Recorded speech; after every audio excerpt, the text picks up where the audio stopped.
একজন তরুণ travel photographer, নাম রুদ্র। সে দেশের নানা প্রান্তে ঘুরে ছবি তোলে, মন ভরে আনন্দ পায়। কিন্তু একটা জিনিস তাকে ভিতর থেকে কুঁকড়ে দিত। যখনই কোনো বড় চ্যালেঞ্জ আসে, সে নিজেকে ছোট মনে করত। মনে হতো আমি পারবো না। আর এই ভয়ই তাকে অনেক সুযোগ থেকে দূরে সরিয়ে রেখেছিল। একদিন রুদ্র সিদ্ধান্ত নিল সে যাবে পাহাড়ের গভীর জঙ্গলে। সেখানে সূর্যোদয়ের মুহূর্তে নাকি পুরো আকাশ সোনালি করে দেয়। এমন ছবি তার কেরিয়ারই বদলে দিতে পারে। রওনা হলো সে।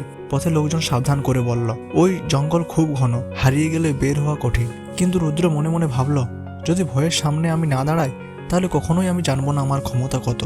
জঙ্গলে ঢোকার পর চারিদিকে কুয়াশা, পাখির ডাক, পাতার আওয়াজ, সব মিলিয়ে এক অদ্ভুত রহস্যময় পরিবেশ।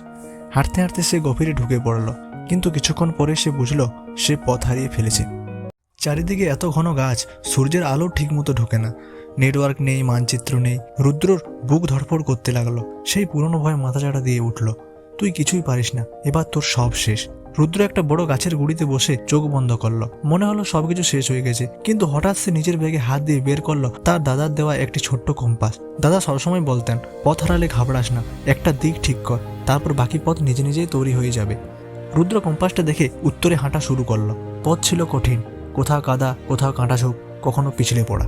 কিন্তু এবার সে থামলো না। একটা কথায় মাথায় বাজছিল, আমি যদি ফিরে যেতে চাই তাহলে আমাকে এগোতে হবে।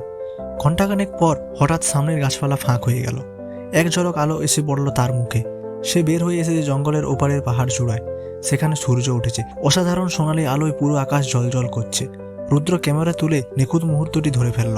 সেই ছবিটাই তাকে এনে দিল আন্তর্জাতিক পুরস্কার। পাহাড়ের চূড়ায় দাঁড়িয়ে সে বুঝল, আলো খুঁজে পাওয়া যায় অন্ধকারের ভেতর দিয়েই।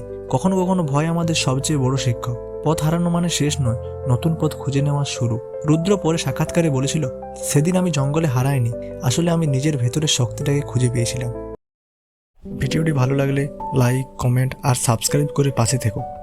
দেখা হচ্ছে পরের ভিডিওতে।